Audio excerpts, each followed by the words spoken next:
Hi, everybody. It's Stefan Molyneux from Free Domain Radio. I have Andreas Antonopoulos, who is really the go-to Bitcoin guy for a wide variety of technical requirements, security and stability and non-crashability, taking your Bitcoins in a giant sucking sound to the center of the universe. He's the Chief Security Officer of blockchain.info. Of course, he's a host on Let's Talk Bitcoin and an expert on information security and cryptography. By the way, we're both going to be at the Texas event. Oh, great. There's a Toronto Bitcoin Expo and a Texas event.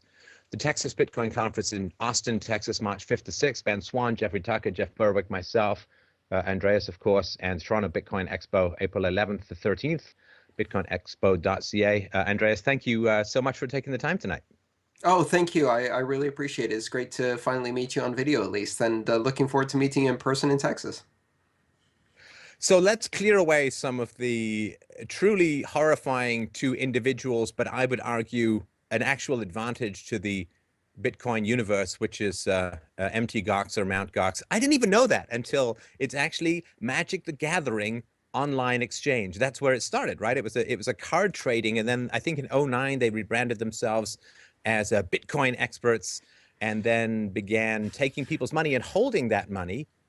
And of course, basically, this is putting your money in a bank. I just want people to understand, and you can go into much more detail about the technicalities of it, of course. Right. But when you go to an exchange like MTGOX, you are giving them your wallet, you are giving them your money, and then you are, of course, vulnerable to their levels of security and honorability and reliability and maturity and all that kind of stuff. So this is nothing to do with the Bitcoin architecture as a whole. This is a choice people made to give other people their Bitcoins for storage and for trading.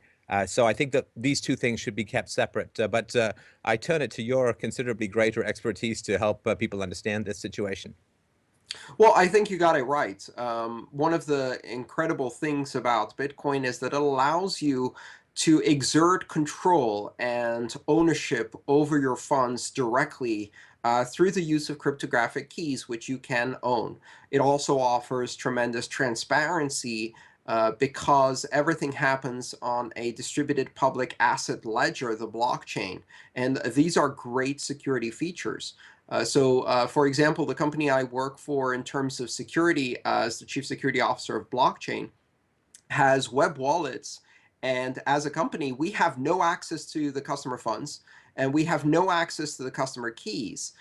So the reason we do that is because we make the browser control the keys on the user end, and we never touch the keys. And that's a deliberate design decision which takes full advantage of the security controls and capabilities of the Bitcoin blockchain to empower the users, but also to protect them. Protect them not only from people who might rob us as blockchain, but even protect them from us in case we suddenly went rogue and decided to rob all our customers. We can't even do that. We have no access to their funds. We have no access to their keys. With MTGOX, what they did, in fact, was they removed the Bitcoin from the protective control of the users. They removed them from the ownership control of the keys of the users by taking the keys, by essentially users giving them access to the keys or giving them access to the Bitcoin. And they ran custodial accounts, just like a bank, only worse because on the one hand, in the blockchain, you have security through the blockchain.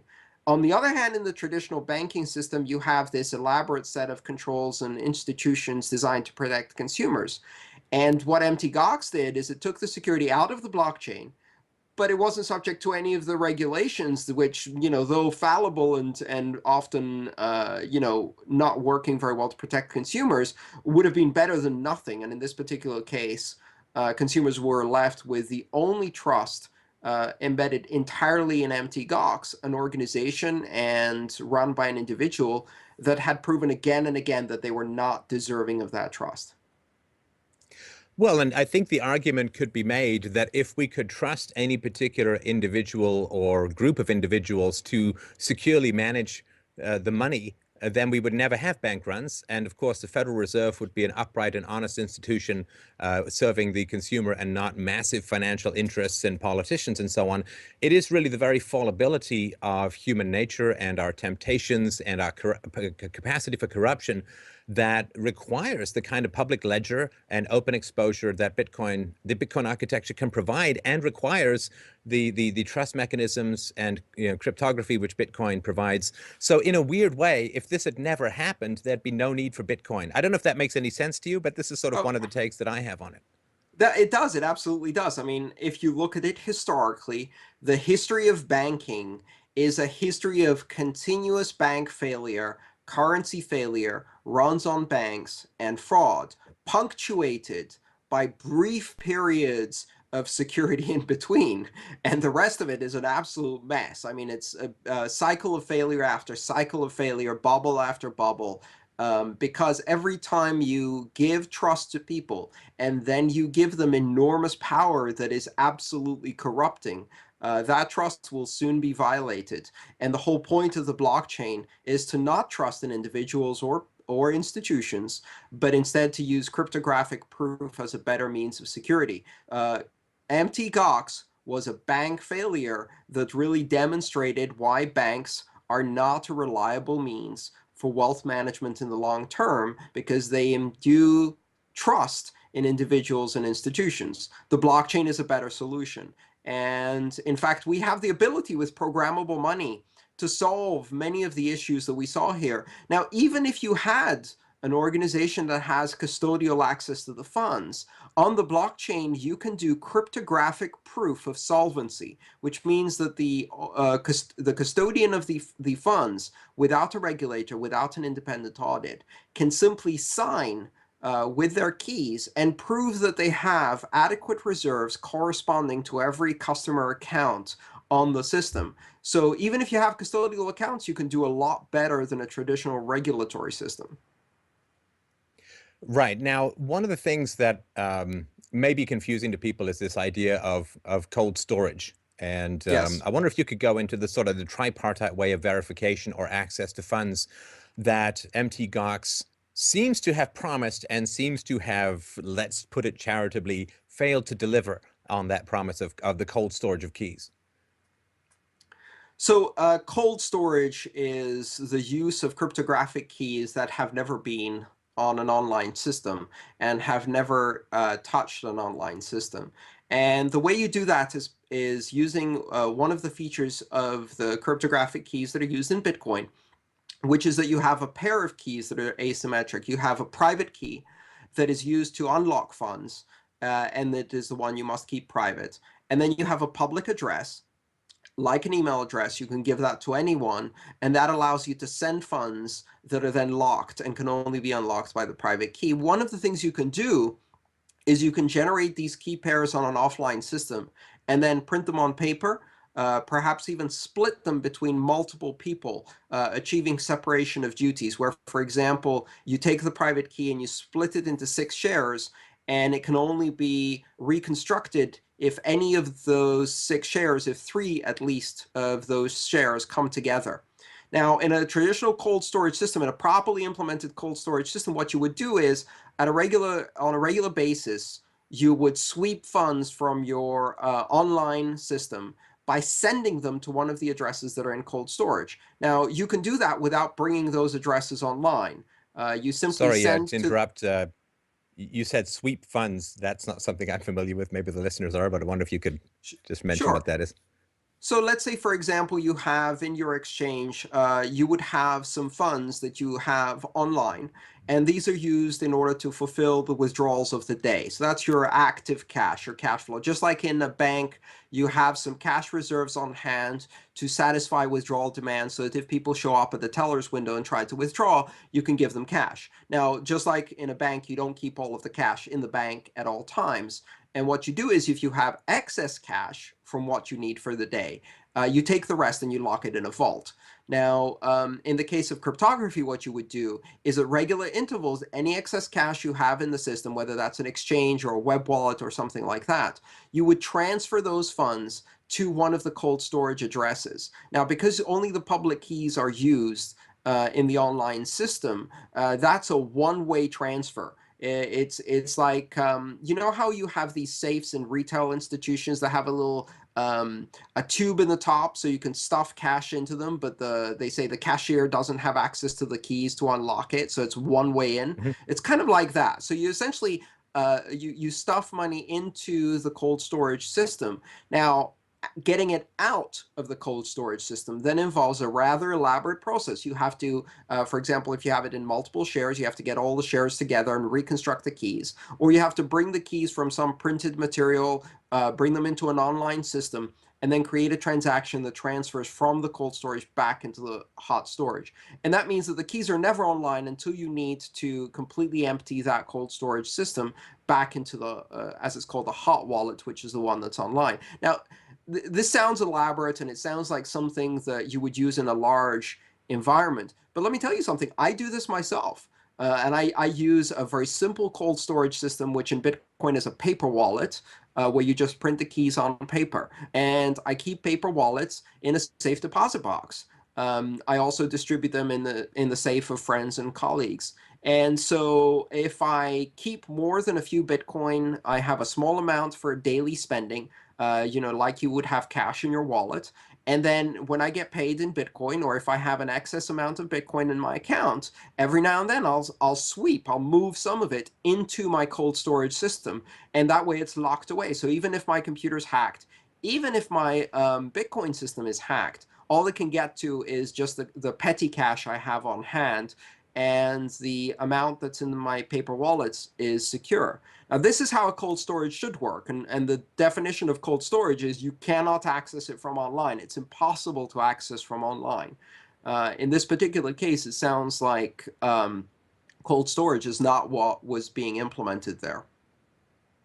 Well, because in Mt. Gox, the Bitcoins, the 750 or 740,000 that is rumored to have been stolen over years, in small increments, I would assume. It's sort of like that Office Space gig where they shave off little pennies here and there and end up with a lot of money.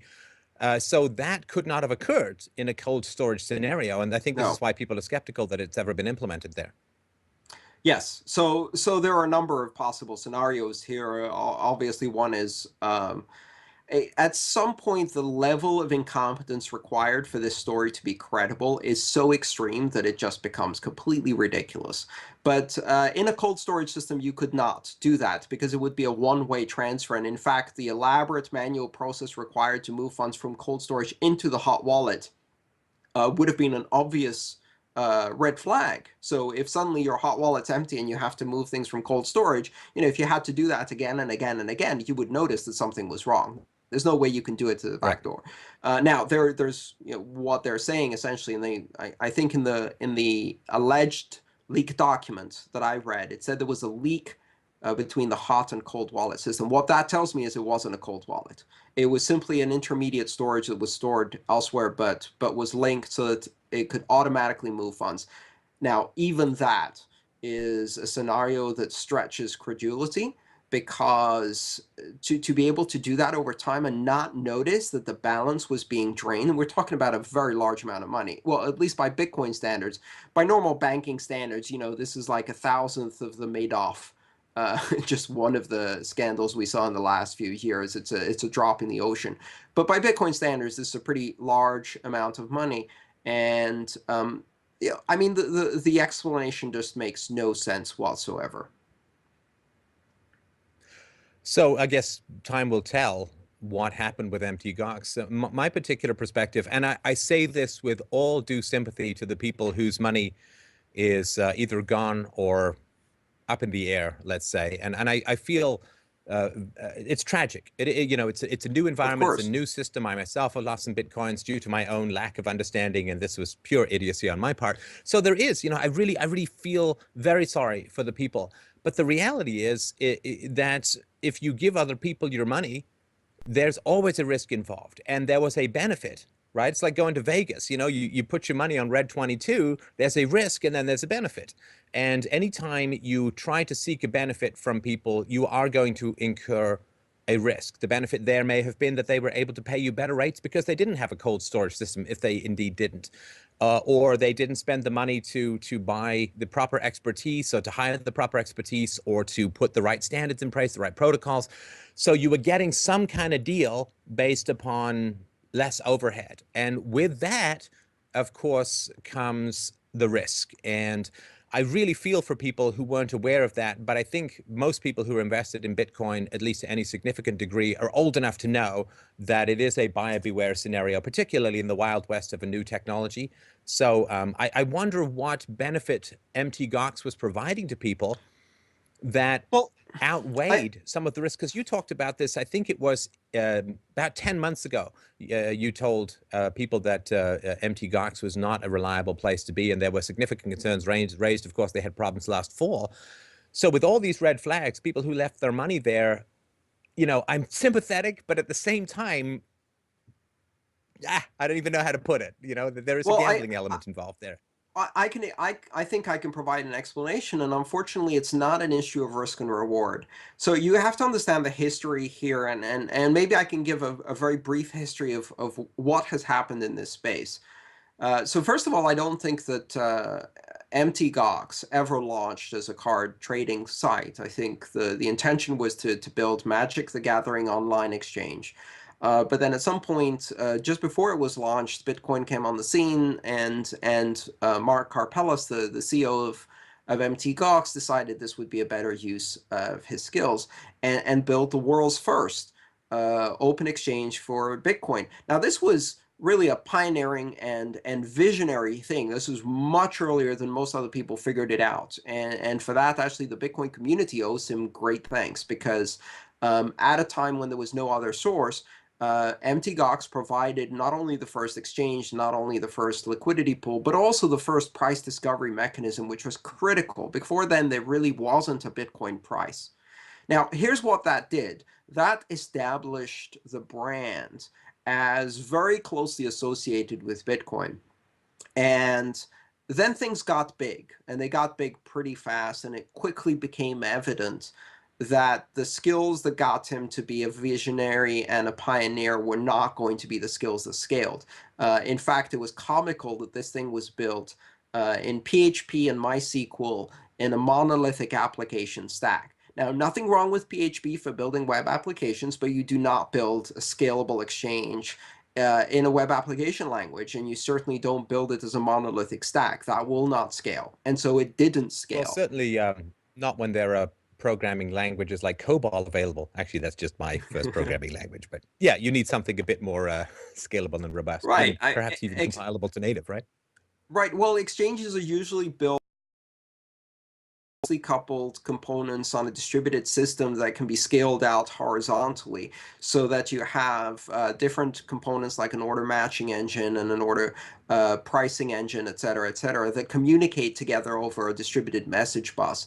And that allows you to scale systems out. But in any case, the point is that what you had here is essentially a hobbyist with some elementary programming skills in web programming, who managed to build it that far, but then it wouldn't scale. So from that point on, we had a series of Goxings, as they're not now known, and that's now in the Urban Dictionary, and at this point will probably be legendary. But these were failures to scale, where the exchange would collapse under load.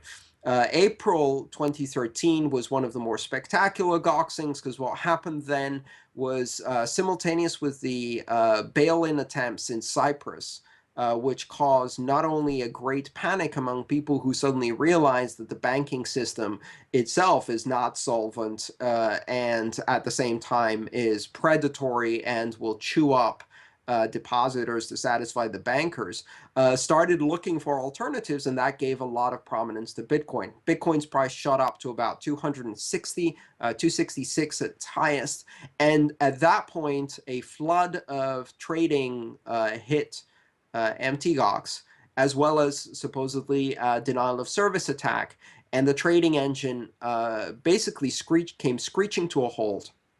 And at some point you had 1 hour lags. Now we're talking about a system where you place a market order and then it isn't filled for an hour, and when it is filled, it's filled at whatever price it is an hour later, and that's a terrible system to be trying to trade on. That caused the flash crash, and the flash crash took the price down to about 55 from 266, and that was probably the third Goxing. So that was the third Goxing, but it was one of the most prominent. At that point, I and many others in the industry said, look, this is not going anywhere. And the biggest problem here is a problem of management incompetence. And that problem will not be fixed by throwing more servers at the problem. You need to fundamentally rethink how you're building this architecture. And the skills that got Mark there are not going to get him any further. By Well, and July. sorry, just for those who don't have entrepreneurial backgrounds, generally you build a bunch of crap to prove a concept. And then once the concept is proven and the market demand is shown to be there, you go and use your bunch of crap. And I've built bunches of crap before, so I know what I'm talking about as far as this goes. You take your bunches of crap code that works but isn't really scalable, and you say, look, people really want this. Here's the price. Here's the investment opportunity. Here's all our business plans and all this kind of stuff. And then people give you lots of money and you build it properly. Nobody Right. builds it properly the first time around because you're just trying to find out if there's a market. And it doesn't sound like they went through that phase of scrub and rebuild with experts. Well, there was no lack of money. That's for sure. I mean, MTGOX was a highly profitable organization at this point that was getting the benefit of explosive growth on which they were making a nice percentage commission fee. So at this point, MT Gox was probably one of the biggest Bitcoin holders out there. They certainly have the money to buy the skills they needed to throw away that unscalable piece of crap and build something correctly. And they didn't do that. And the reason they didn't do that was gross management incompetence. And this pattern continued again and again. In July, they had one of their bank accounts confiscated. Then that caused a panic, which then caused a run on the bank. Essentially, their withdrawal system for wire transfers in U.S. dollars was based on a manual system because that's how things are processed in Japan. That came to a screeching halt, and they had 6 month back. Well, not 6 months, but like 2 or 3 month backlogs at some point, 6 weeks plus, and then eventually. We saw this beginning to speed up a bit. So by September, they could process withdrawals in a few weeks instead of, with 6+ week delays. Well, And then and sorry, just to point out, those withdrawals are you put your order in, and a few weeks later, at whatever price it's at, that's what you get, which in such a volatile market is, I mean, you couldn't design a worse system. it's crazy. Yeah.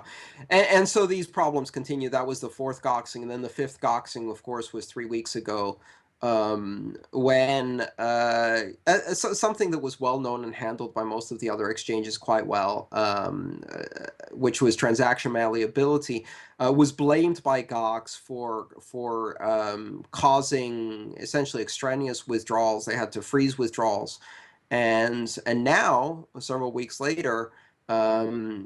We see this in the document. If it is true, it says that was the reason they lost the money, which really completely beggars belief. I mean, this is something that other exchanges handled quite comfortably, and even when it became a denial of service attack against the Bitcoin network as a whole, it disrupted operations briefly, and 24 hours later, everybody was back up and running. The attack didn't even stop. But what happened is the exchanges actually became more resilient and more robust, and were able to ignore some of the transaction spoofing that was going on, and proceeded as if nothing was going on. And once And can again, I just yeah, wanted to mention too, I mean, just from a moral perspective, I find it so contemptible and vicious and destructive that if it's their incompetence that caused these losses, to then cast a doubt on the entire architecture, which, people like you and I will understand is not particularly a significant issue, but right. it scales the scare factor out into the mainstream world, out into the non-Bitcoin world. And then it sounds like, well, the whole thing is screwed. It's completely vulnerable. Cryptocurrency, my ass. You can just basically go in with a fly fishing line and pull out as many Bitcoins as you want. And that's, if you if you're a bad driver, don't say that there's something fundamentally wrong with the entire line of cars, because the amount of cost that that incurs upon everybody else is truly staggering. And I just, if it's all true, it is so vile and contemptible that they would then Yes. destroy the value of Bitcoin in the minds of people rather than admit to their own incompetence. But I guess that's part of the incompetence, right? Right. I mean, that was the outrageous thing in that case. And I think, I had certainly criticized Karpeles for his management competence, but his management incompetence was something he inflicted on his customers who had better choices. But turning around and blaming Bitcoin at a time where everybody was looking for an excuse, and there was plenty of media appetite for salacious news about Bitcoin that would make splashy headlines. I mean, that caused a raft of really appalling headlines all around the world that completely misrepresented the situation. But I mean, that's Mark Karpeles. It's not just incompetence; it's basically blaming others for his own incompetence and shifting the blame. And once again, that's what happened. Here's the bottom line: Bitcoin and its core security mechanism of the distributed consensus and the distributed asset ledger, which provides authoritative records of every transaction that you can trust, was never violated. There was not a single bit stolen from that system, and not a single bit can be stolen from that system. That system continues to be very trustworthy and one of the most secure systems for payments that exists in the world today. And what happened was a faulty implementation by Mark Karpeles and by Mt. Gox caused him problems and his customers. Now, I would love to see this be the final Goxing. Because here's what happened. Every time there was one of these scenarios, the veterans went, oh, well, there goes Gox again. We're going to suffer a brief price dip. Maybe we'll even buy into the dip and then hope everything recovers in a couple of months while people figure out. They're going to write the obituary of Bitcoin. They're going to look around 2 weeks later. Bitcoin's going to still be there. They're going to figure out it wasn't Bitcoin. And great, the price is going to rally again. No big deal. We can handle that.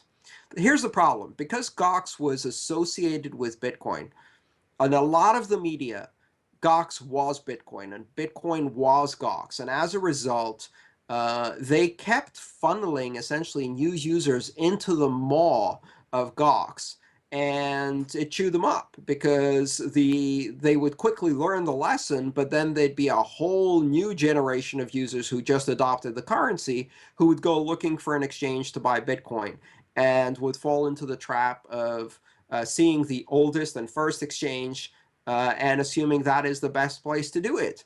Now, we were at the same time saying, friends, don't let friends get Gox. Don't go there. Tell your friends not to go there. But the problem is that there was always a steady stream of new adopters because we're looking at exponential growth.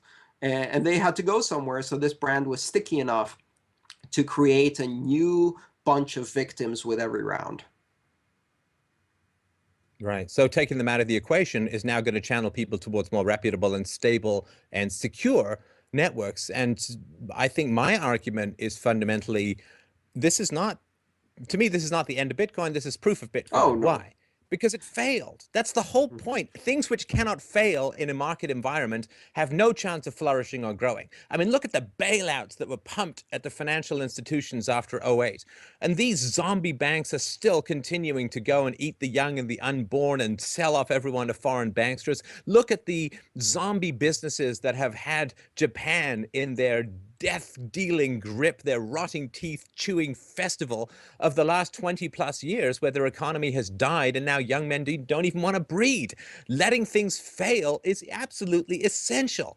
I mean, if everyone got a gold, there'd be no Olympics. So the fact that an institution in the Bitcoin universe has failed, to me, is proof of the whole point. It didn't get bailed out. What more could you want?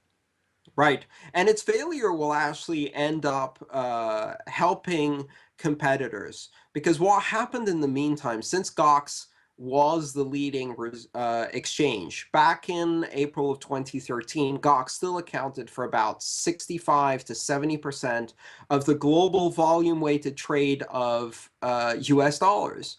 Now, by a month ago, just before this series of failures at Gox, they were already down to less than 20% of the market. And the reason for that was that gradually other exchanges, properly run, mature, well-operated exchanges with experienced management teams, with credible investors and venture capital behind them, had emerged in this market and had provided a second generation of well-run, well-oiled businesses that were innovating, that were creating trust and security, and that were doing the job right. So not only were they already eroding Gox's hold on the market, but now they are ready to reap the benefits of being good players in this economy.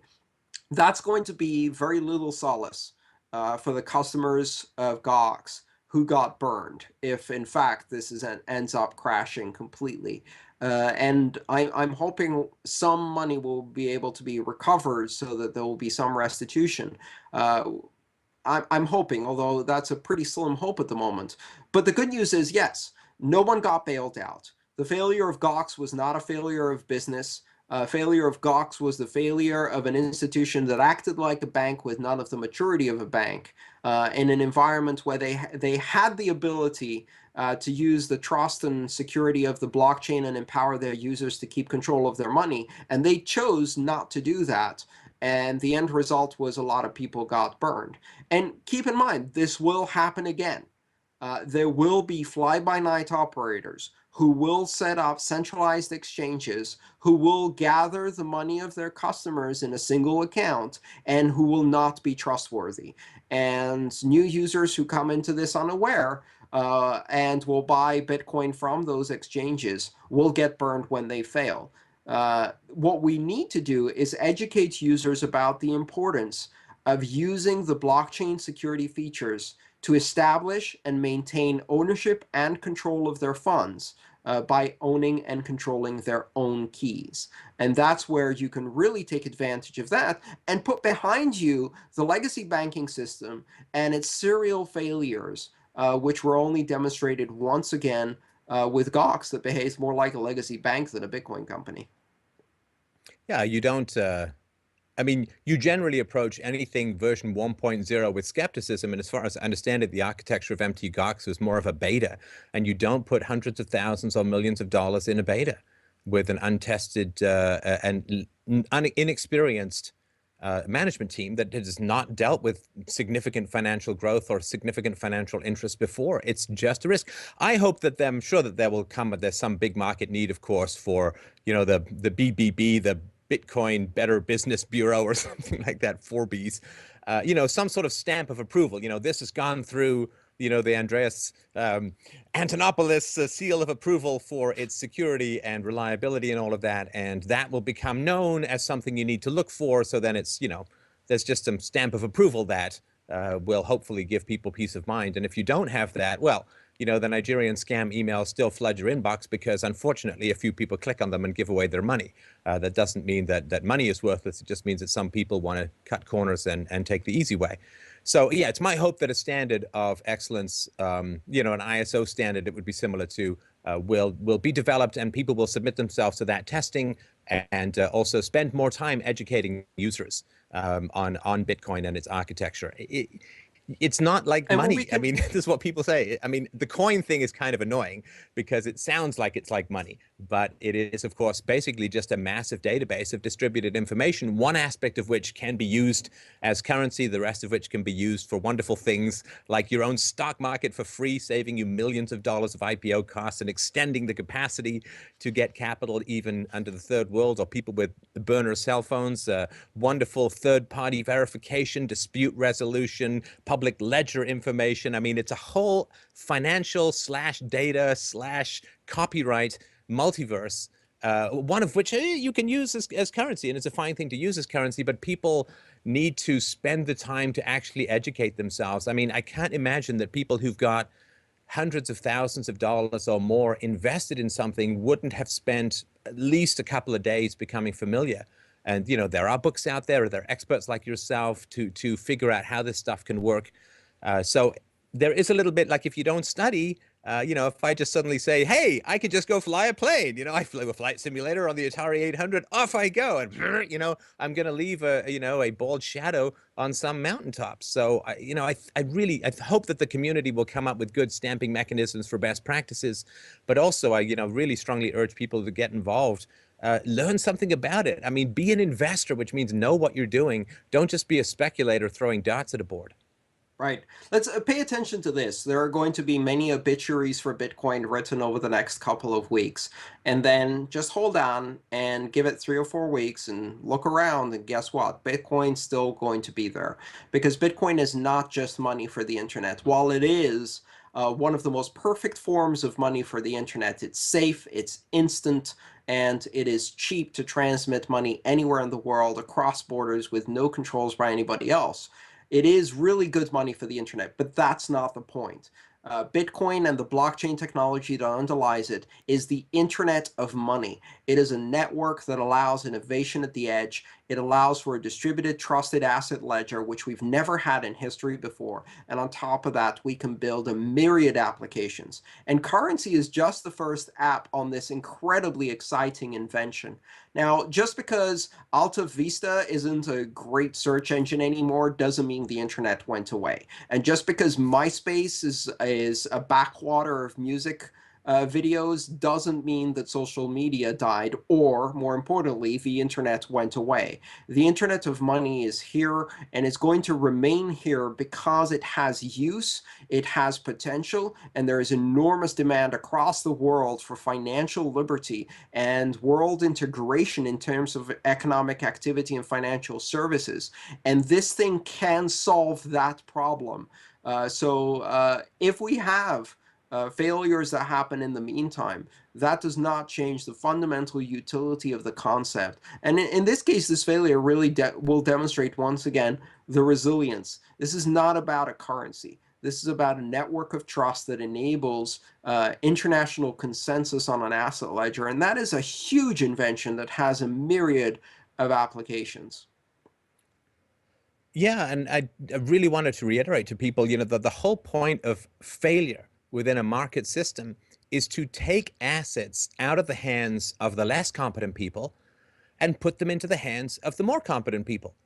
If I'm sitting there in a cafe, I don't play guitar, right? If I'm sitting there in a cafe learning how to tune and play my guitar, and then Eric Clapton walks in, people are going to say, "Hey, Steph, why don't you give your guitar to Eric Clapton? Because he knows what the hell he's doing." And so for the marketplace, people aren't going to pay to watch me tune and learn a guitar, but they're going to play to listen Eric Clapton do a slow blues version of Lola. They'll pay hundreds of dollars. So that guitar is going to go to the more skilled person, which makes everyone happier.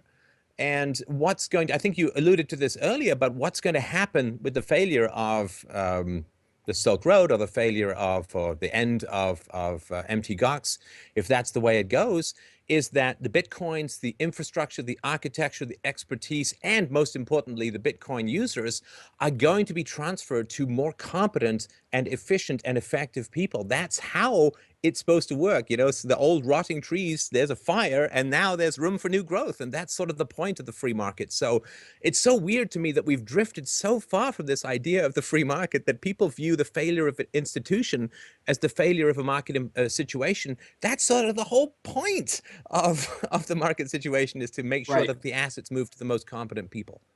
Yeah, I mean, this speaks to an underlying issue, which is this idea that we can somehow de-risk capitalism, which this is an idea that is relatively recent and it's gripped the imagination of all of these regulators.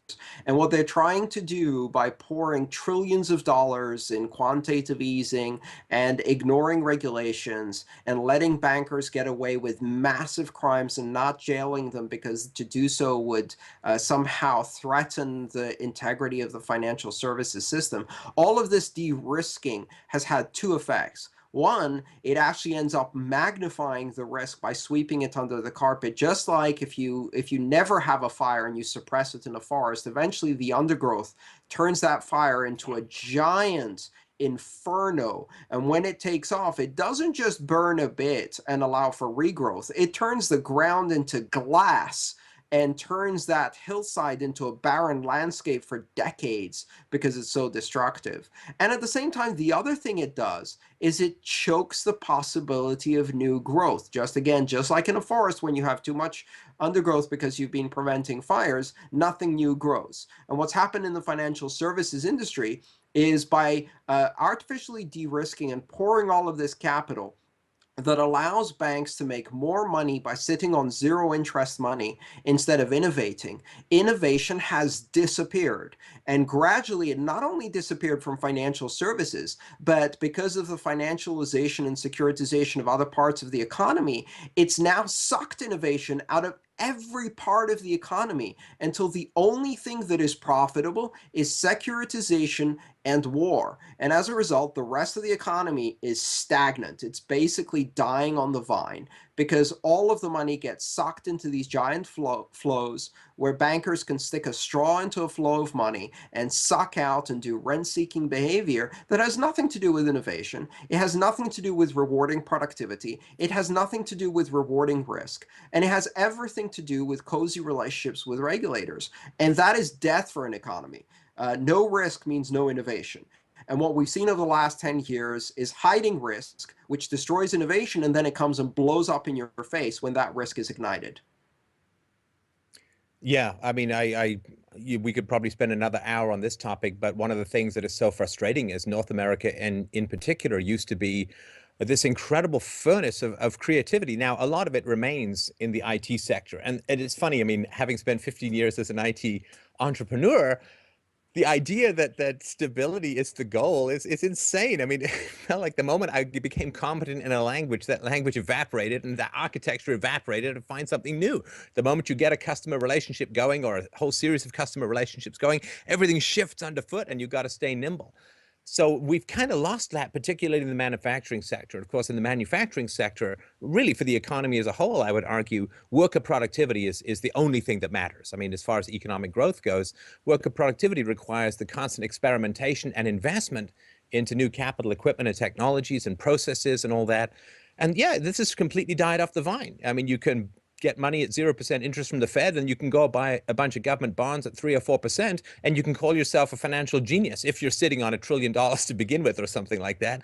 But the idea that you'd go out there, put on a hard hat, go on a factory floor and try to understand how the hell people make stuff and how you can help them make it better has become incomprehensible to people. Now it's all this financial thumbjiggery of sending this crap paper all around the world and relying, as you said, on cozy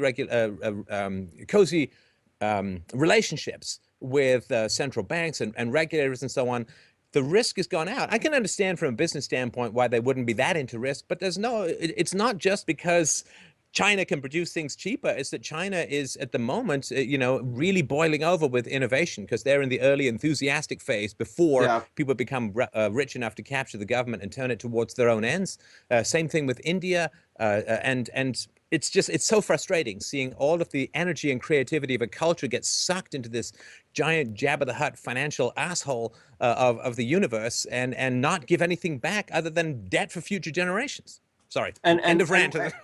No, absolutely. And here's the worst thing. The risk doesn't go away. What it does is it goes from being risk that is compartmentalized in individual institutions, which is dealt with through the failure of those institutions when they extend too much risk. And instead, it becomes this massive interlinked systemic risk that through these collateralized obligations ends up infecting the entire financial sector. So now we've got a set of very, very fragile dominoes where everybody's trying to keep hands off because the slightest tremor can bring the whole thing tumbling down in a cascade reaction. We've generated this systemic risk by allowing too big to fail. Now let's look at how the IT industry deals with this when it builds anti-fragile systems that actually distribute risk and then deal with it on a localized basis where security and resilience is not something that is in the system. It is something that emerges from the architecture.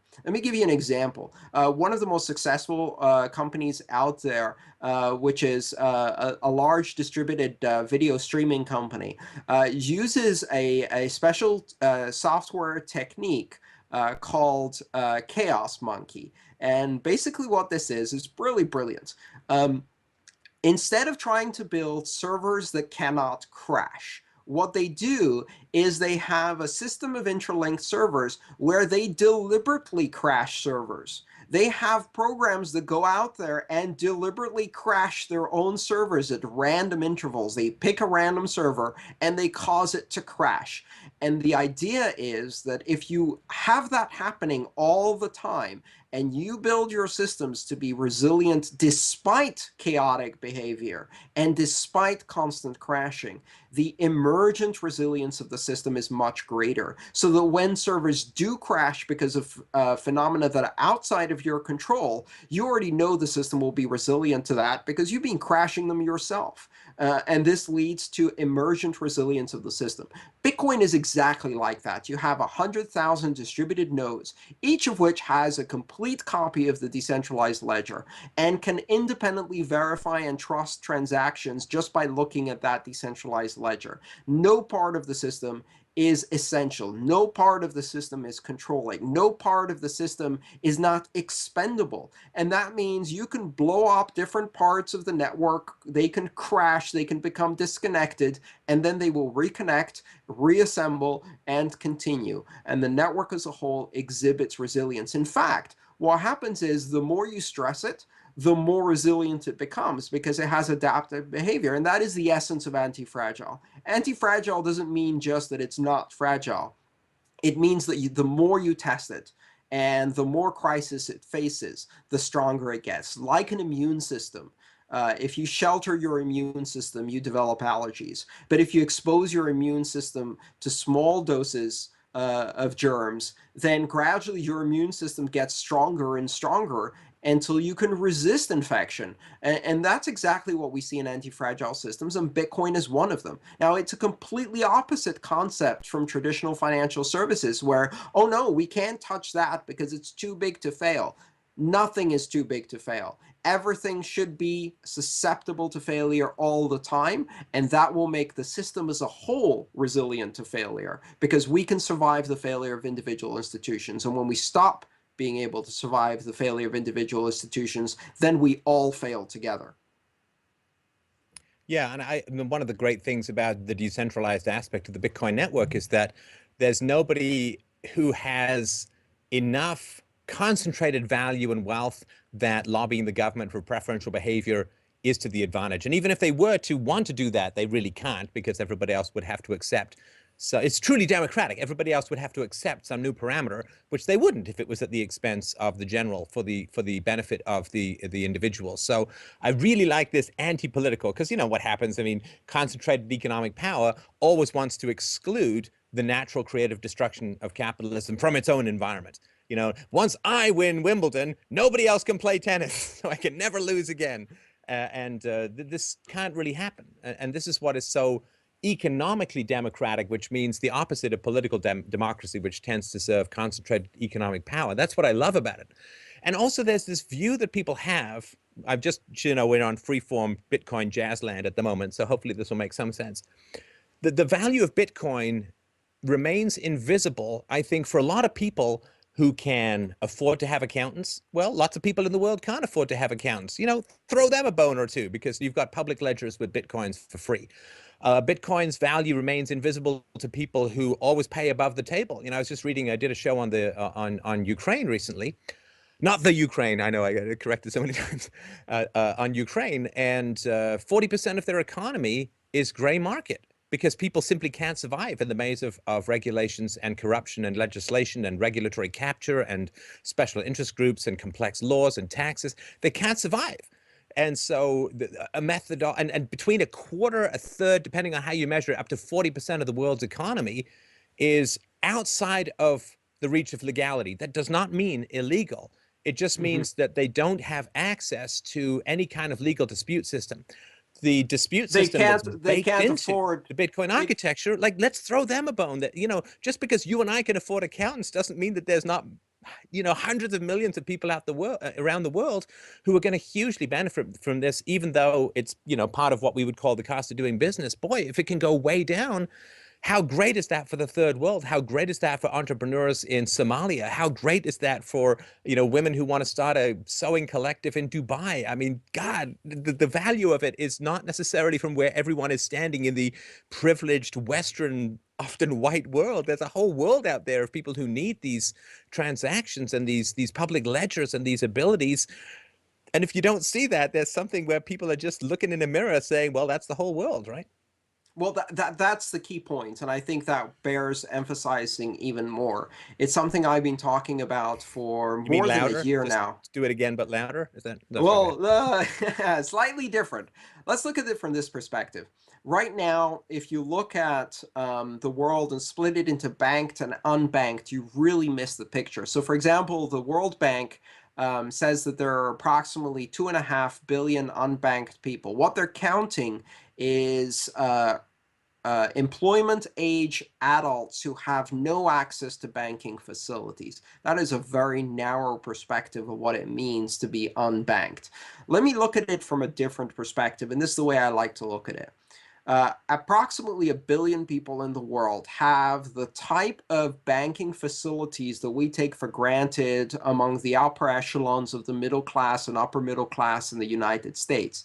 These are banking facilities that have high liquidity, that have broad availability to credit instruments, that allow you to source credit from a variety of providers, that allow you to transmit money not just nationally but also internationally with very few and quite liberal currency controls, that allow you to own and transact in multiple currencies, that allow you to access stock markets and invest, that allow you to raise capital. All of these facilities are facilities that about 60% of the US population and about 60% of Western Europe's population have at their fingertips. And of course, the richest layer of people in the world. About 1 billion people have fully enabled, internationally capable, very liquid, high credit banking facilities. Then there's the other 6 billion. And if you take a moment to look at the other 6 billion and you count the underbanked, those who are banked but have no access to credit facilities, who have checking accounts but no ability to transfer international funds, and therefore have no ability to outsource their services to other countries, who have credit facilities and banking but no ability to invest on a stock market or a very limited stock market in their own company or their own country, so they can't invest internationally. And then you add to that the underbanked, the itinerants, the migrants, the people who work in completely cash-based societies, all the way down to the people who lack basic electricity and capabilities, basic food, sanitation, shelter, electricity, who are obviously completely unbanked in cash-based societies. That's 6 billion people. Now, here's the magic thing about that. About 1.5 billion of these people who have very limited banking facilities are already on the internet, and we can onboard them to Bitcoin either with a download of an application onto a desktop or smartphone, or perhaps even using simple feature phones and text messaging gateways into Bitcoin. We can take 1.5 billion people and bring them online to an international class, cross-border, full credit economy, which will empower them economically to a level we have never before seen in the history of humanity. That's what excites me about Bitcoin. And you could fail 1,000 goxes, and it wouldn't put a dent in the possibility that that type of solution brings to people who are desperately hungry for these types of capabilities because they have productive potential, but they are on an economic island cut off from the rest of the world. If a shopkeeper in Kenya can use a feature phone and SMS to source a loan from 20,000 Bitcoin people around the world, each of whom is paying a fraction, maybe 10 pennies, and source a loan that allows that shopkeeper to build inventory for their store, this is not shopping for them. This is not a fad. This is not a speculative investment. This is a life-changing opportunity that will uplift the entire community around them and will improve their water and their sanitation and their healthcare and their education and the next generation of their children. I mean, this is really groundbreaking stuff. It's world-changing stuff. So we're not going to let Gox stop us from bringing that vision to people. Well, and oh man, they're not laying copper phone wires in Somalia because it's wireless. It's all cell phone technology. You wouldn't Right. build 90% of the crap that we have was just all first and second generation nonsense, which frankly should just be thrown away, except we use it because it's there. When Yeah. you can teleport, you don't build roads. And can you imagine growing an economy from subsistence level to middle classdom without a banking sector of any fundamental size, without the financial predators that roam the corridors of power and the market ways of the world constantly, like the whole microloan foundation or the whole microloan phenomenon, which has turned into a stranglehold on the poor with massive debt and so on. It just gets taken over by the sociopaths. All the great stuff in the world gets taken over. This decentralized model can't be. But isn't it amazing to think that we can take an economy from subsistence to middle class without growing this white collar bunch of predators and banksters? And they could just bypass that whole thing. I mean, we're going to have to shred ours, so we're going to be completely unable to compete. Yay! Right.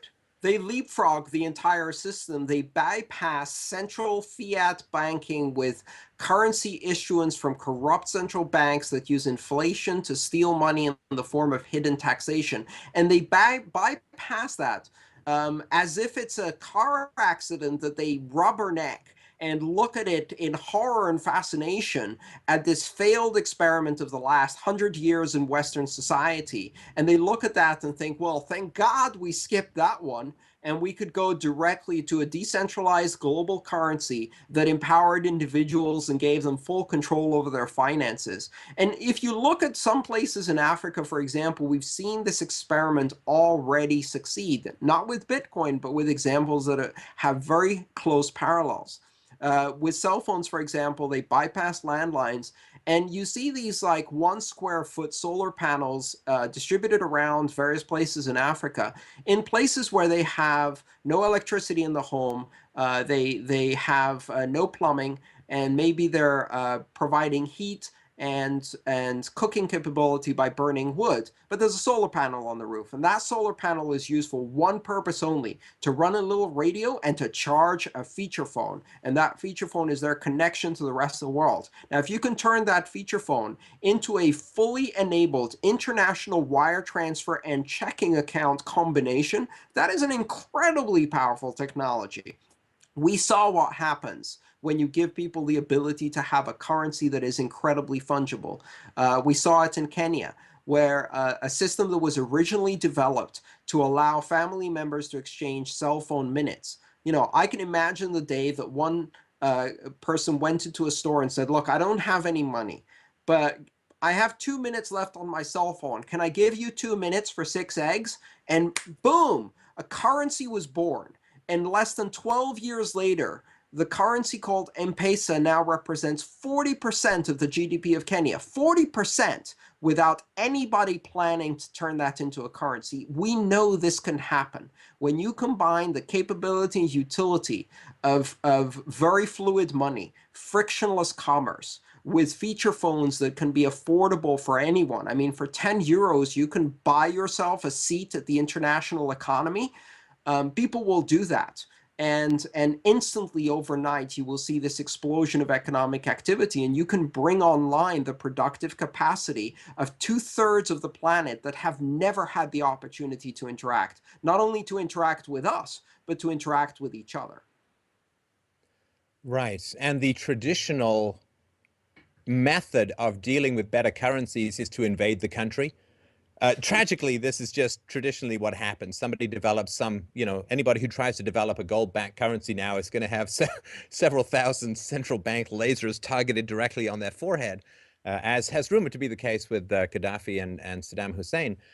So this is not possible with the traditional remedy of course, the traditional remedy of unfunded liabilities, massive amounts of deferred liabilities in a country is simply to bleed off the excess population through war. Nuclear war, nuclear capacities have rendered that one pretty much moot. But this idea that somebody's going to develop a better currency and therefore you're just going to, because, the current bad money drives out good, but good money also drives out bad. And since all central banking money is not even money, it's just, asswipe toilet paper in debt enslaving crap. If anybody invents good money, it's going to drive out the bad money. That usually provokes a war to snuff out the supplier of the good currency. that traditional expedient of empire can't work with Bitcoin, because who are you going to catch? Who are you going to capture? There's no big pile of gold you can go pick up.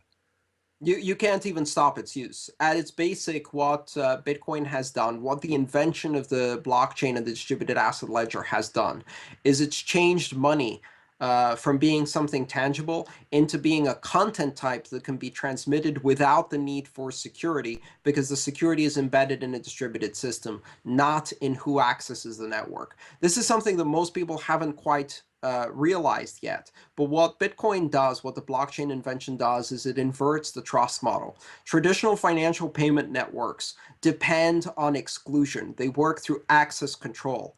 Being on the network is how you are trusted, and you must be trusted to be on the network. So very few can be on the network because you have to trust everyone who's on the network.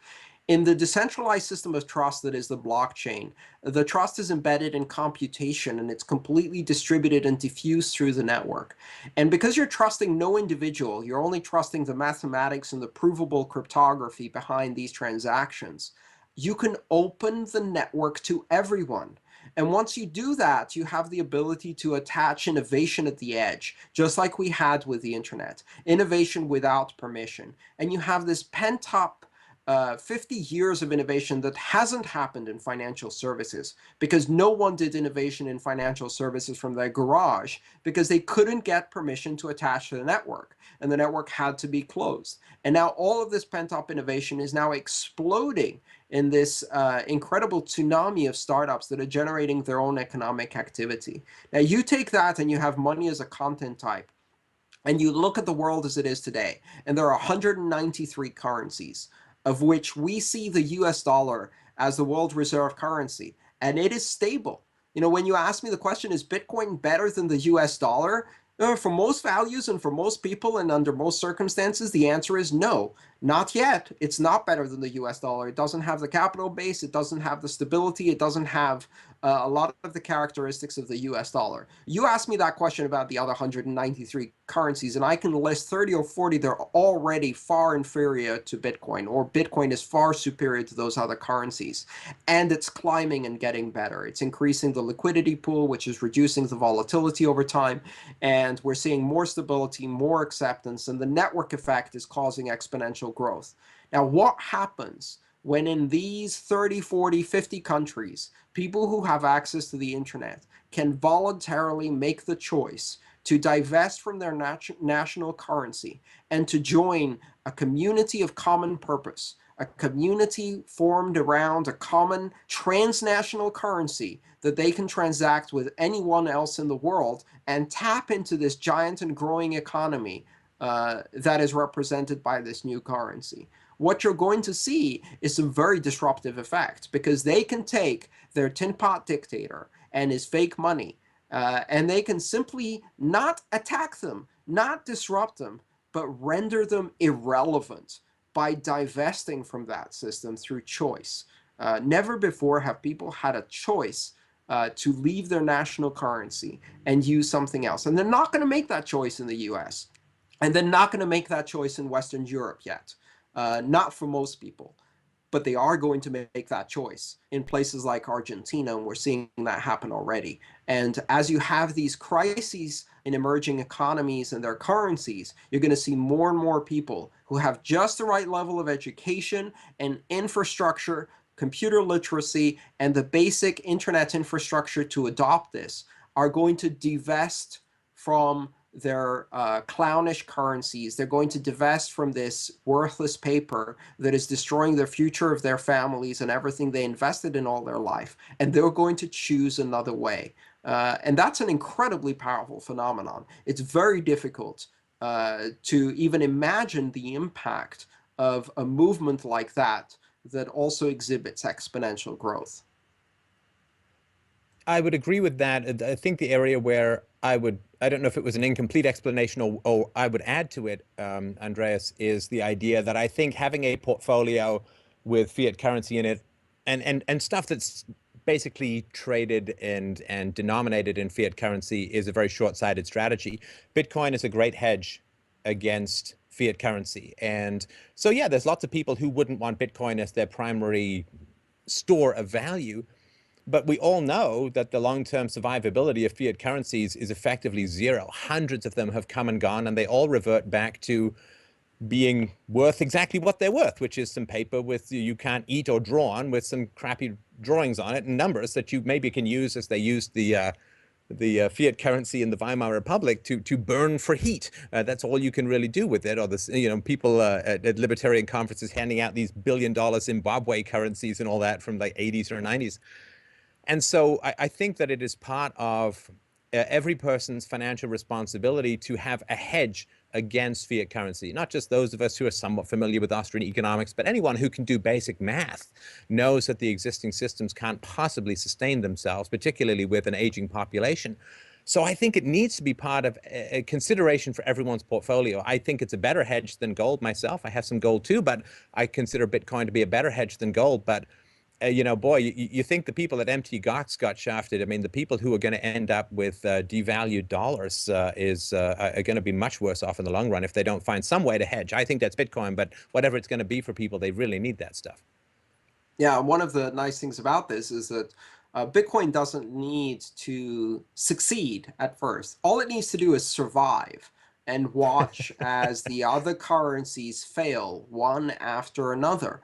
And already you've got probably at this moment 15 to 20 currencies in emerging markets that are suffering from severe crises with hyperinflation exceeding 30% a year, and which up to now, the solution to a currency crisis with hyperinflation was to lock down the borders and take the entire population hostage and force them to keep using the currency until you hope you can stabilize things by pegging it to this or controlling prices through coercion or all of these other methods. Now, we know historically these don't work. They just postpone the inevitable pain until the currency collapses in a giant and sudden collapse. But here's what changed. You can no longer lock the borders and take people hostage. As long as they have the ability to exchange 350 bytes of information with the rest of the world, they can exchange Bitcoin. And with the internet, that is a solution or a capability that is available to a very large percentage of the world. And with SMS, even a larger percentage of the world. And so you can no longer take your population hostage and hold them in a rapidly inflating, hyperinflating currency. People now have choice. And that's the bottom line. This isn't about whether Bitcoin is better than something else or worse than something else. And we don't need to persuade people whether it's better or worse. What people need to realize is they have a choice. They have a choice to participate in a transnational global internet currency that is fast, that is secure, and is cheap. And that is a useful currency. And if they make that choice, they can make that choice freely themselves. We're not going to force them to use a specific currency. That's what governments do. That's what fiat does. What we're doing, I think, is through innovation and creativity, and through the dedication of many of the people in the Bitcoin community, what we're doing is simply presenting the choice and saying, here, why don't you try it out and see for yourself? Yeah, and I think the last point that I would make is early on we talked about how the failure of Mt. Gox is going to cause a liberation of resources towards more competent and forward-thinking and efficient and mature individuals. I would really argue that in the competition between Bitcoin and fiat currency, we're going to see the same thing. It's going to take a lot longer. It may take decades, but over time, the idea of the internet of currency is, or the currency that runs through the internet or has the same relationship to data and the internet. It's so efficient and it's so productive and it's so cheap that anybody who stays with fiat currency is going to lose value, I think, in the long run, and people who go towards some sort of digital currency are going to gain in value, which means that society's resources are going to drift away from old school to new school. In the same way that there are not a lot of Pony Express operators around now that we have the car, and that if it wasn't propped up by the power of the state, the post office would be a shadow of its former self. Resources are going to flow to people who see further and who understand where things are going. And I think that's going to be for the best in the long run. I think you want the majority of society's resources concentrated into the hands of the most competent, whether they be rich or poor or middle class. And I think that's going to happen with Bitcoin versus fiat. It's not going to be a multi-decade thing, though.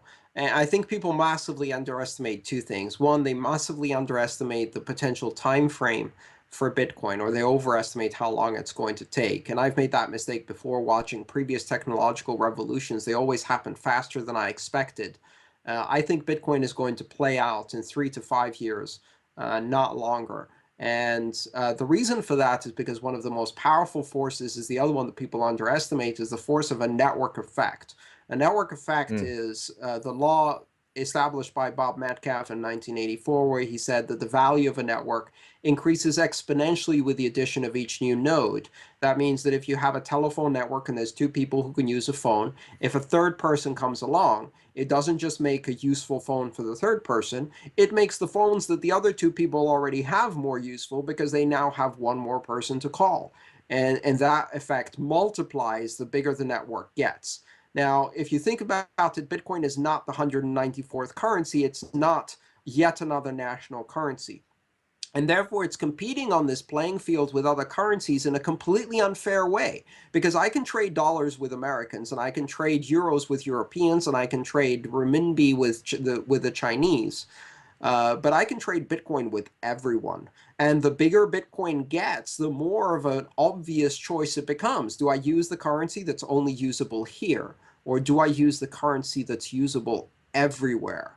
That is a very powerful effect. And what it will do is you'll go from a situation where we're having the discussion right now, well, what can you really buy with Bitcoin? You can't really buy that much with Bitcoin, which is highly reminiscent of the discussion in 1994 when people said, well, the internet is not going to do anything with e-commerce because, after all, look, my local mall has so much economic activity. What is the internet doing? It's doing 1/10 of 1,000th of a percentage of that. And guess what? Things change really, really fast. And the reason they changed is because when you combine utility with network effect, that becomes an unstoppable force. So I expect we're going to be surprised by how quickly the simple choice made by individuals, do I use a currency that I can use here, or do I use a currency that I can use everywhere? A currency that is not controlled by governments, a currency that cannot be eroded by inflation, a currency that is not hampered by currency controls, and a currency that allows me instantaneous transmission in a secure fashion across the internet. Then the question no longer becomes which country adopts Bitcoin first. That question misses the point, because the country that is adopting the internet first is the world's most populous, the internet. The economy that adopts the internet first is the world's largest economy, the internet, and that is a global network. The world is adopting Bitcoin, and it's adopting Bitcoin as a world currency, and that changes things dramatically. It's a choice that most people haven't even realized, but once they do, it's a very easy choice to make.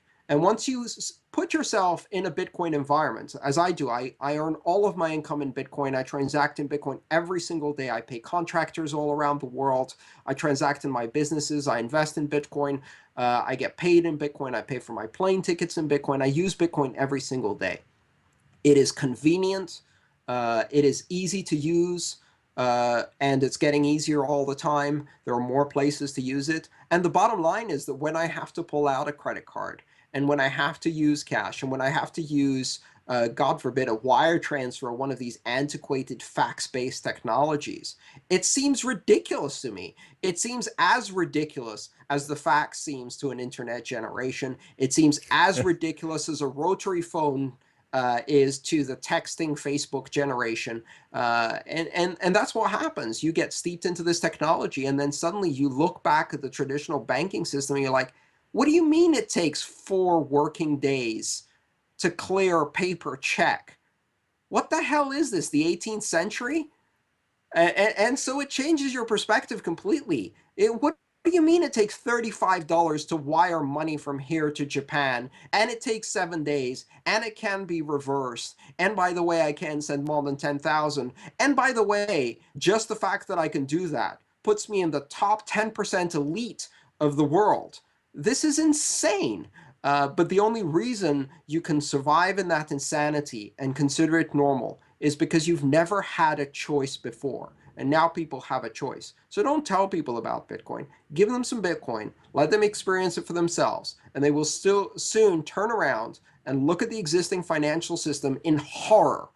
And they won't understand why people did this. I imagine this world where a student in the 22nd century is studying classical economics and they're trying to explain the time in 2008 when a non-blockchain currency called the US dollar suffered a 1% proof of stake attack and was compromised by the banking institutions, and is really frustrated by this assignment because they can't possibly understand why anyone would vest trust in a non-blockchain, non-decentralized currency that can be controlled just by a few people who can then corrupt it through inflation. They're like, this makes no sense. I don't understand why our professor is making us study these peculiar people of the past who wore funny clothes and had currencies printed on dirty green cotton, and handed this around and couldn't transact internationally. I don't understand these people, just like a student today really doesn't understand people living in the 18th and 19th century. Oh, it is the purpose of technology and moralists to make the present incomprehensible to the future. I mean, if 200 years from now they look back and say, yeah, I can pretty much see how they did, it's like, then we've completely failed in any kind of evolution of the human condition. I can't Right. fundamentally understand why anyone would want to own slaves when you can get a combine harvester. But that's because moralists have made the present incomprehensible to the future. That certainly is the goal. And just one last point I wanted to mention. I know I already said one. Cheat and slide one more in. But people complain about the volatility of Bitcoin, but Bitcoin is the real volatility. I mean, imagine what the volatility of fiat currencies would be if they allowed for free exchanges, if they allowed for free for the importation and exportation of money for free with no limits. Imagine how unstable fiat currencies would be without central banks controlling interest rates, or without bailouts, or without all the hedging that goes into all of the financial instruments that are predicated on central banking, like bonds and so on, government bonds. Imagine how unstable it would be. I mean, this is how unstable a currency is in its origin. You know, in its first couple of years, really, of its widespread adoption, how stable was the U.S. dollar? You know, 3 or 4 years after the revolution. But people are comparing Bitcoin to a highly drugged and controlled and fenced in and corralled and lassoed and tied down currency, which is constantly propped up and manipulated to make itself appear a lot more stable, which, as you point out, simply puts off and exaggerates and exacerbates the instability to come. So to Yeah. compare Bitcoin to Yeah. fiat currency is like, it's like comparing somebody who's in a manic phase of production with somebody who's been drugged with 4 horse tranquilizers up the ass. You know, it's not a fair comparison, but people still think that we've got these fiat currencies which are stable and we've got Bitcoin which is unstable. It's like, no, that's not a non-drugged currency. So, I mean, here's the thing. People who complain about the volatility of Bitcoin are American people who complain about the volatility of Bitcoin, or European people who complain about the volatility of Bitcoin. Because I can tell you something, Argentinian people do not complain about the volatility of Bitcoin. They look at Bitcoin and they see that in 2014, Bitcoin has had slightly less volatility than the Argentinian peso. And most importantly, Bitcoin's volatility has been like this going up, and the Argentinian peso has been like this going down for decades. So they look at that and say, you know, I'd really like some of your upwards trending volatility instead of our equally bad and sometimes worse, but always downwards trending volatility. And to your Do point you know about that, the sorry, just to heavily mention for drugged those who don't know, patient. do you know that the Argentinian standard of living up until the 1920s was equal to that of the United States? They've All had right, it was the 90 Paris of years of Latin fiat America. currency theft. I mean, they're dying for something better. Right. Yeah. I mean, Buenos Aires used to be the Paris of Latin America, and the standard of living has dropped precipitously, and one of the main reasons has been currency manipulation.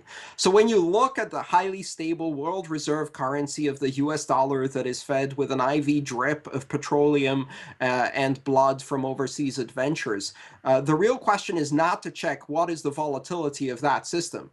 I would say check the pulse, because that's not a stable currency. That's a dead currency. It may be standing, but that's what you're seeing is Weekend at Bernie's. You know, somebody's behind kind of waving the arm, and it's really a Dead buck walking. corpse. Yeah. Right, exactly. The reason it's not volatile is because it is being artificially preserved with $1 trillion. Ben Bernanke is behind the scenes holding up the US dollar's arm and saying, look, look, I'm alive. No, it's Yeah. dead. And the economy behind it is stagnating and gradually rotting because the effort that it takes to hold up the dead weight of a corpse currency is enormous, and it saps the energy for any other activity. One thing I can tell you about Weekend at Bernie is it's exhausting to be holding up that corpse, and the US economy is exhausted by it. Right now, what Right. we're seeing within Bitcoin is not just the conversion of currencies into Bitcoin. What we're seeing is a tech industry in itself, which is generating innovation and growth and jobs. And this is a little island of growth in the middle of a stagnant economy. If Bitcoin was anything other than a currency, we'd be looking at that tech industry. If it was the yacht building industry, if it was the barbecue industry, if it was any industry of a comparable size, we'd be having CNBC's interviews saying, wow, look at this little engine of growth in the middle of a stagnant economy. It's generating jobs. There are hundreds and hundreds of startups that are using innovation, that are creating excitement, and that are actually now drawing away valued employees from Silicon Valley, but also from Wall Street and other areas of stagnant growth. And they're now very excited to be working in this vibrant tech sector. Look at Bitcoin as an economy in itself, because the weird phenomenon that has happened is because of its closed currency system, it's created liquidity where none existed. And that liquidity has allowed investment, and that investment has created jobs. So here we are with a little currency that could, in the middle of a sea of stagnation, actually creating jobs. I'm one of the people employed in this industry, and I'm on a hiring tear. I get resumes every single day, and I'm helping place people in this industry every single day because Bitcoin is open for business, is vibrant, and is hiring right now. So just for those who are now, pumped to the point where they want to trade in, say, left or right or both kidneys for a Bitcoin, Andreas, what are the places that you believe are the best places to buy and sell? What are the secure places, the reliable places with mature management and stable investment and all of that? Where do you go, or where do you recommend people go? I think you're a fan of Coinbase, if I understand it correctly. And are there any others that you like? So first of all, let me point out that you do not need to buy one Bitcoin. Just like you don't need to buy a whole bar of gold. You can just buy a fraction of it. You can buy a small amount. I think the lowest amount you can buy is something like $20 or $30. Um, Coinbase. The least amount you can buy, right? The least amount you can buy is about Yeah. $20 or $30 worth of Bitcoin. So you can buy a tiny bit every week. In fact, that's the best strategy, which is a dollar cost averaging strategy, a very conservative and traditional investment strategy where you just pick a day a week. I pick Mondays. On Mondays, I buy Bitcoin. And I've been doing that consistently for months now. And buy a tiny bit of Bitcoin, not a lot. Don't go out and spend your life savings. That would be imprudent. But if you've got a bit of spare cash, if you've got a bad habit like smoking and you want to make more productive use of that money, smoke less, drink less, go to a fewer cinemas, eat out less, and then put just a small amount of money in Bitcoin and diversify your portfolio. Some of the places you can buy. So ironically enough, Coinbase is a competitor of my company, and I went and did a security review to provide independent verification of their systems last night during this crisis, because I felt it was important that we come together as an industry and support each other. I use Coinbase as a customer, and they allow you to connect your checking account from your bank, and using ACH withdrawal, you can transact directly and you can buy Bitcoin. It's relatively easy. It takes about a week to get verified the first time. In many other places in the world, you can access bitstamp.net. And Bitstamp is a Eastern European exchange that operates very well. It's got very large volume. It's one of the standard bearers of exchanges. And you can use SEPA transfer, which is the European system for wire transfers. And you can use that to transfer money just like into a brokerage account and then buy Bitcoin there. However, here's the easiest way to do this. Um, Actually, the best way to get Bitcoin is to find a product or service, a skill that you have, something you already sell, and sell it for Bitcoin. Find someone who wants that product or service and sell it to them for Bitcoin. And then start earning Bitcoin, much better than buying Bitcoin. Earn Bitcoin if you can. And then the second method I want to talk about is localbitcoins.com. And localbitcoins.com is like a classified ad service. It's kind of like Craigslist or something like that. But what it has is it has a very nifty escrow feature, which ensures that if you do a transaction in Bitcoin, you won't get robbed. People won't just run away with your cash and keep the Bitcoin. So what you can do is for small amounts, say under $100 or under $200, you can go onto local Bitcoins and either search for a seller in your area. And this is an international market. You can find people in Kuala Lumpur. You can find people in Bangalore. You can find a seller in your area, see the price of the list, arrange to meet at a very public and safe place, a local mall, a local coffee shop, somewhere where there's security cameras. Some people even meet inside the lobby of a bank because that's one of the safest places for not getting robbed, and you can deposit the cash pretty much straight away. And do a small trade. And through the escrow mechanism, you can be protected. If you don't find a seller, you can go and put your own ad and say you're looking to buy. I think that's one of the best and easiest ways. You won't need to do complex account verification and things like that. You can just do a simple, small-scale cash transaction once a week. I got most of my Bitcoin in the early days through local Bitcoins and things like that. Right. And your website? My website, I don't really have a website. I work for Blockchain. Blockchain.info is the world's largest web wallet service. We proud ourselves on not having control over your funds and not having access to your keys. And you can go to blockchain.info. You can also download the Android application for blockchain and use it on your phone. Unfortunately, the iPhone application was banned because they banned all Bitcoin applications, but we're working on that with an HTML5 solution. With blockchain.info, you can create a web wallet and you can use it to open a Bitcoin account and very easily start using that to do transactions. And then when you go buy your first Bitcoin, you can put the resulting Bitcoin in blockchain.info. And just for people who understand, to help people understand the value, why would they put it there rather than on their own PC? Well, they can put it on their own PC, absolutely. One of it's in order to put it on your own PC, you have to download software. You can go to bitcoin.org and find software to download for your PC. Software like Multibit or Armory, which is slightly more sophisticated for power users. And you can use that to secure Bitcoin on your own PC. You can also download wallets onto your Android phone, both blockchain, but also others like Mycelium or the original Bitcoin client from Andreas Schilbach. And all of these allow you to create essentially a wallet that gives you a Bitcoin address that allows you to transact in Bitcoin, both receive and send Bitcoin. And it makes it very, very easy. Fantastic. Well, I really appreciate, obviously, your time. It's been a pretty exciting couple of days in the Bitcoin universe. Again, I view that as more of a blip. You know, everything seems like the good thing about getting closer to 50 is everything in life always seems like an emergency and turns out to be a whole lot less than you think, unless you're actually being creamed by a Greyhound bus in the moment. So I urge people to look at the long picture and the big picture and view this, I view as a healthy pruning in the Bitcoin ecosystem to allocate resources to more competent and perhaps even more honorable people.